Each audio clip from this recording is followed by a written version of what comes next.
మిత్రులందరికీ నమస్కారం. మిత్రులారా, ఈరోజు కోరుకుల పొలం ఏదైతే ఉందో ఈ పొలం దగ్గరే మనం వంట చేసుకున్నాం. ఎందుకంటే నాకు ఎప్పుడు ఎక్కడ కుదిరితే అక్కడ, అది నర్సాపురం కావచ్చు, కోరుకులు కావచ్చు, లేదా ఇంటి దగ్గరైనా ఎక్కడ కుదిరితే అక్కడ వంట చేసుకునే కార్యక్రమం చేసుకుంటూ ఉంటాం. ఈ రోజున మనం ఈ పల్లీలు ఏవైతే ఉన్నాయో, అంటే మీకు వివరంగా చెప్పే ప్రయత్నం చేస్తాను. ఈ పల్లీలు ఏవైతే ఉన్నాయో వీటిని ఉదయాన్నే నానబెట్టి సాయంత్రానికి నీళ్ళు తీసేసి రాత్రిలో కూడా నీళ్ళు తీసేసినాకండి, నీళ్ళు తీసేసిన తర్వాత తినాలి. దాదాపు నీళ్ళు తీసేసిన 2-3 గంటల తర్వాత తినాలి అని చెప్పేసి పెద్దవాళ్ళు చాలామంది చెప్తూ ఉంటారు. మనం కూడా ఏం చేసామంటే నిన్న ఉదయం నానబెట్టామండి. నిన్న ఉదయం నానబెట్టి ఈరోజు ఉడకబెట్టుకోవడం, అంటే రాత్రి పడుకునే ముందు నీరు తీసేసేయడం. ఇక్కడ ఏమవుతుందంటే దీంట్లో మనం ఇంకా ఉప్పు వేసుకోలేదండి. ఇక్కడ ఎప్పుడైతే ఉడకపెట్టేటప్పుడే ఉప్పు వేసామో గింజ ఉడకదో, గెట్స్ మారిపోతుంది. ఎప్పుడు కూడా మీరు గమనిస్తే, మీరు ఆహారపు అలవాట్లలో మీరు గమనించి మీరు మార్చుకోవాల్సిన విషయం అని ఉంటే కనుక, ఇది దింపేస్తాం కదండి పొయ్యి మంచి. దింపిన తర్వాత మీరు అది ఉప్పు అయినా సాల్ట్ అయినా వేసుకునే ప్రయత్నం చేస్తే ఆ వేడికి ఆవిరికి అది ఉప్పు పడుతుంది, ఇబ్బంది ఏమి లేదు. కానీ ఎప్పుడైతే మనం ముందే వేసేసామో గింజ గెట్స్ మారిపోయి ఉడకదండి. మీరు అది గమనించాలి. రెండోది, ఇది పిల్లలకి పెట్టండి. మనం గతంలో కూడా మనం మాట్లాడుకున్నాం. వేరుశనగ బాగా బలమైన ఆహారం. 100 గ్రాములు వేరుశనగలో ఎంత ప్రోటీన్ ఉంది, ఎంత మాంసకృతులు ఉన్నాయి, ఎంత శక్తి ఉంది, ఎన్ని క్యాలరీల శక్తి ఉంది అని మనం మాట్లాడుకున్నాం. ఈ రోజున 100% నేను కట్టెల పొయ్యి మీదే, గతంలో కూడా మీకు దాదాపు 1 సంవత్సరం క్రితం లేదా 7 నెలల క్రితం కూడా నేను ఇంటి దగ్గర కట్టెల పొయ్యి మీద మట్టి కుండలో ఎలా వండుకుంటా ఉన్నాను అని చూపించే ప్రయత్నం చేశాను. ఈ మధ్యకాలంలో 4-5 ప్రాంతాల్లో వ్యవసాయాలు చేయడం ఈ మధ్యకాలంలో మీకు చూపించే ప్రయత్నం చేయలేదు. ఈ పొయ్యి కూడా అండి, మన సంక్రాంతికి మన మిత్రులు భార్గవి గారు, బాలాజీ రెడ్డి గారు, వరం గారు, మా చెల్లయ్య దుర్గమ్మ అందరం ఉండంగా పెట్టుకున్నామండి పొయ్యి. అప్పటి నుంచి కూడా ఈ పొయ్యిని అలాగే ఉంచి సమయం ఉన్నప్పుడల్లా నేను సాయంత్రం పూట వస్తే గోవులు పాలు చేసిన తర్వాత పాలు కాచుకోవడం, లేదు ఎప్పుడైనా కానీ ఇట్లా ఉదయాన్నే వచ్చేస్తే పల్లీలు ఉడకబెట్టుకుని తర్వాత దోశలు వేసి తినడం. ఇది ఎట్లా అంటే అండి, వేరుశనగ కూడా మీరు గమనించవలసిన విషయం. ఆహారంతో మనం భోజనం చేస్తాం కండి, భోజనం చేస్తే భోజనానికి ముందు భోజనంతో పాటే ఇన్ని నానబెట్టుకుని ఉడకబెట్టుకుని తినే ప్రయత్నం చేయొచ్చు. లేదు పచ్చివైనా నానబెట్టుకుని దాదాపు 8 గంటలకు పైగా నానబెట్టుకుని తినొచ్చండి. అద్భుతమైన బలమైన ఆహారం అని చెప్పాలి దీన్ని. ఎట్లా అంటే జగ్గు వాసుదేవ్ గారు, ఈషా ఫౌండేషన్ ఎవరైతే ఉందో ఆయన చెప్తూ ఉంటారు సేవ్ సాయిల్ అని చెప్పి. నేను వేరుశనగ, గుప్పుడు వేరుశనగ, 2 అరటిపళ్ళుతో నా జీవితం చానాళ్ళు నేను ఇలా గడిపాను. ఇది బలమైన ఆహారం, మీరు కూడా తినే ప్రయత్నం చేయండి, పిల్లలకు పెట్టండి అని. ఈ రోజున కొబ్బరే కానీ, ఎండి కొబ్బరే కానివ్వండి, పల్లీలే కానివ్వండి, నువ్వులే కానివ్వండి, మేము కూడా నువ్వులుండలు గతంలో చేసేవి చాలామంది మిత్రులకి ఇచ్చామండి ఖరీదుకే.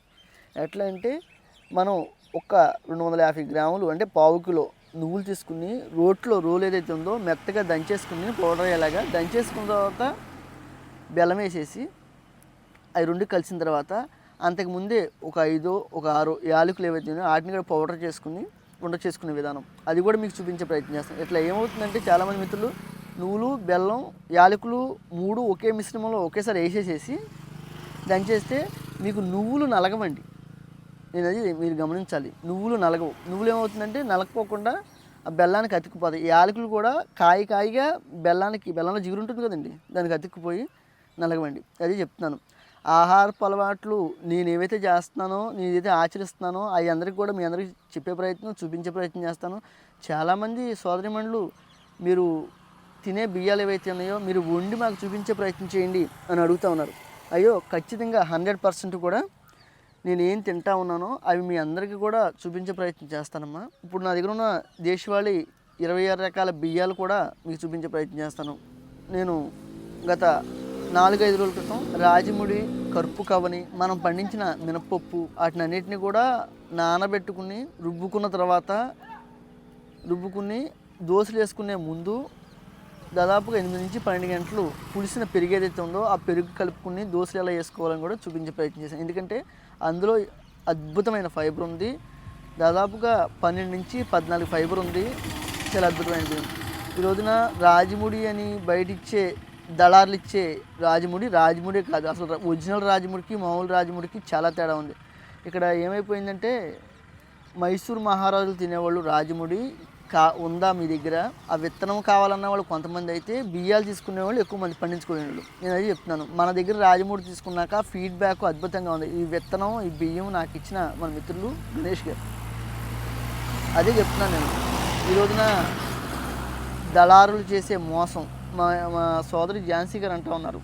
హైదరాబాద్‌లో ఏదో కొన్ని సంతలు జరుగుతూ ఉన్నాయంట కదండీ! కొంతమంది మిత్రులు నన్ను పిలుస్తూ ఉన్నారంటే, అలాంటి సంతలకు వెళ్ళొద్దండి. రూ. 800కి కేజీ ఆవు నెయ్యి దొరుకుతుంది అని వాళ్ళు అమ్ముతూ ఉన్నారు. అసలు నిజంగా అది ఆవు నెయ్యేనా? డాల్డానా? అని మనం గమనించాలి. ఈ రోజున నిజంగా జెన్యూన్‌గా 100% పనిచేసే మీ బోటి వాళ్ళు, మా బోటి వాళ్ళకి ఇలాంటి ఫేక్ సంతలు ఏవైతే ఉన్నాయో, ఆ సంతలకి వెళ్ళవలసిన అవసరం లేదు.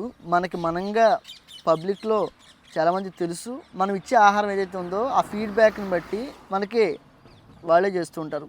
ఈ రోజున కొంతమంది మిత్రులు మాట్లాడుతూ ఉన్నారు. మాకు ఎవరు బ్రాండ్ అంబాసిడర్లు లేరు.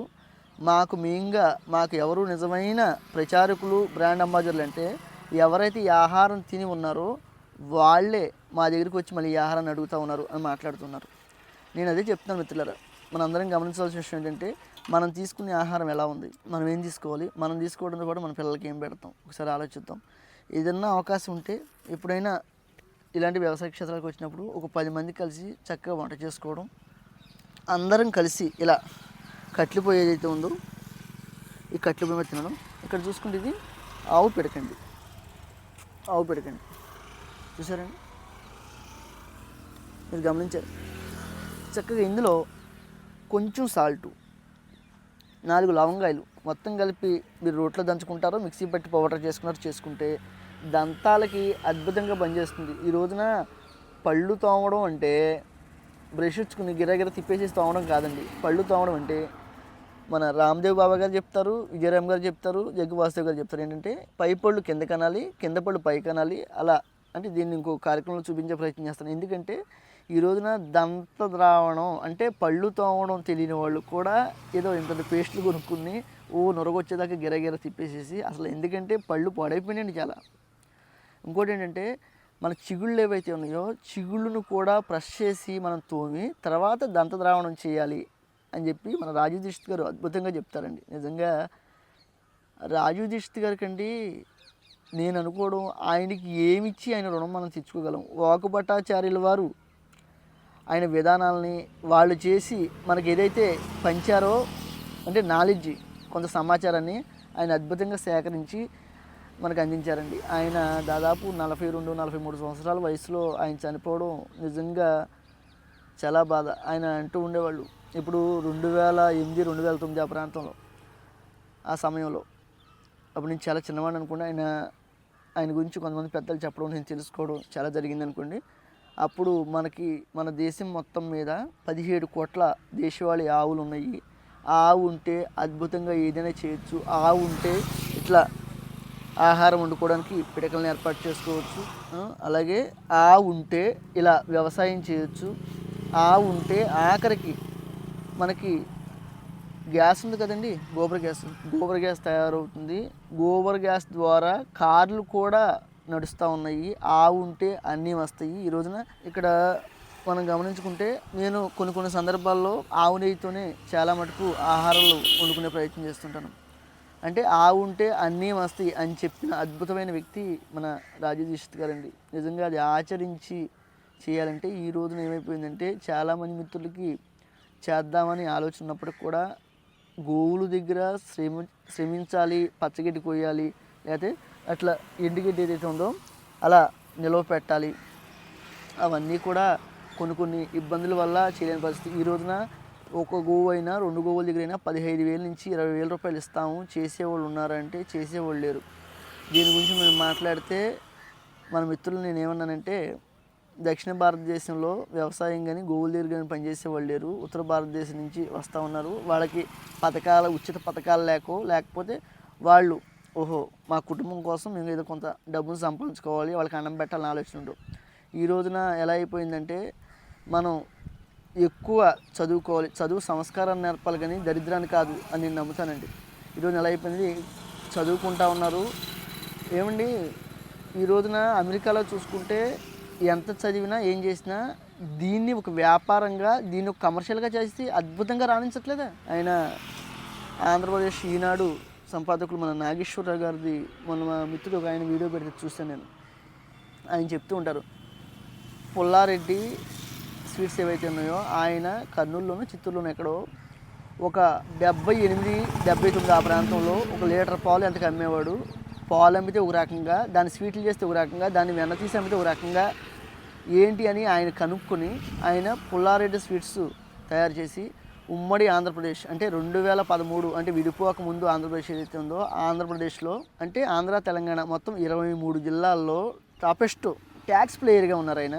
అంటే ట్యాక్స్ కట్టారు ఆయన, ఇన్కమ్ ట్యాక్స్ కట్టారు ఆయన అని ఆయన చెప్తా ఉంటే నాకు అదే. ఆ తర్వాత మా గురువుగారు విజయరామ్ గారిని కూడా పక్కనే కూర్చుంటే ఆయన గురించి కూడా చెప్పి ఈ రోజున ఎమరాల్డ్ అనే ఒక బ్రాండ్ని క్రియేట్ చేసి ఈయన అద్భుతంగా రాణించి మిఠాయిలు కానీ ఆయన అక్కడ దొరికే వస్తువులు కానీ చాలా అద్భుతంగా ఈ రోజున హైదరాబాద్లో ఒక 5-6 తీసుకుంటే అందులో మన విజయరామ్ గారు కూడా ఒకడు అని అంటే షాపింగ్ మాల్స్కి వెళ్ళి వాడు చెప్పిన రేట్లకి మనం కొనుక్కుంటా ఉన్నామే.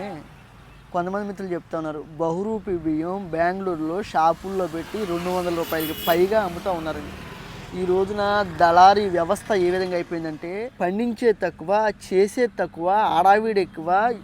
మన యూట్యూబ్లో కానీ లేకపోతే సోషల్ మీడియాలో కానీ పెంచుకుని ఏ విధంగా డబ్బులు సంపాదిస్తున్నారని ఎవరి వ్యాపారాలు అలా అర్థం చేసుకునే వాళ్ళకి మనకైనా ఉండాలి కదా మినిమం జ్ఞానం. అదే చెప్తున్నాను మిత్రులారా, ఎవరైతే జెన్యున్గా చేస్తారో అవును ఎస్ నేను పప్పు దినుసులు పండిస్తూ ఉన్నాను, దాదాపు 26 రకాల దేశవాళీ బియ్యాలు పండిస్తూ ఉన్నాను, నేను ఎంత విస్తీర్ణ వ్యవసాయం చేస్తున్నాను, నేను అమ్ముకుంటున్నాను. చేసే తక్కువ అడావిడి ఎక్కువ చేసి ఈరోజు ఏమైపోయిందంటే దీన్ని కూడా కమర్షియలైజ్ చేసి ఎంత దారుణంగా చేసి కమర్షియల్గా చేయొద్దని నేను అనండి, కమర్షియల్గా చేయాలి. ఈ రోజున రైతుకి మీరు ఇచ్చేది 80 రూపాయలు, 70 రూపాయలు, 100 రూపాయలు మీరు బియ్యం పట్టుకుపోయి మీరు అమ్ముకునేది డబల్ చేసి అమ్ముకుంటారా మిత్రులారా? ఇది మనందరం ఆలోచించాలి. మీరు కూడా అవకాశం ఉండి కూడా ఇట్లా మట్టి కుండలో వండుకుని ఏదైనా పల్లీలు, ఎందుకంటే కట్టెల పొయ్యి మీద వండుకోమని నేను ఎవరికి చెప్పే ప్రయత్నం చేయను. ఎందుకంటే అవకాశం ఉన్నవాళ్ళు చేసుకున్నారు, అవకాశం లేని కనీసం గ్యాస్ మీద అయినా కానీ ఇలా పల్లీలు ఏవైతే ఉన్నాయో అవి మనం తినడం కాదు మన పిల్లలకు కూడా పెట్టి ఇది బలమైన ఆహారం కాబట్టి మనందరం కూడా ఆరోగ్యంగా బలంగా ఉండాలని నేను మనస్ఫూర్తిగా కోరుకోవడం. అవకాశం ఉన్న మిత్రులు పల్లీలు కావాలంటే కనుక మీ అందరికీ కూడా పల్లీలు ఇచ్చి ఏర్పాటు కూడా నేను చేస్తాను. మిత్రులారా నమస్తే.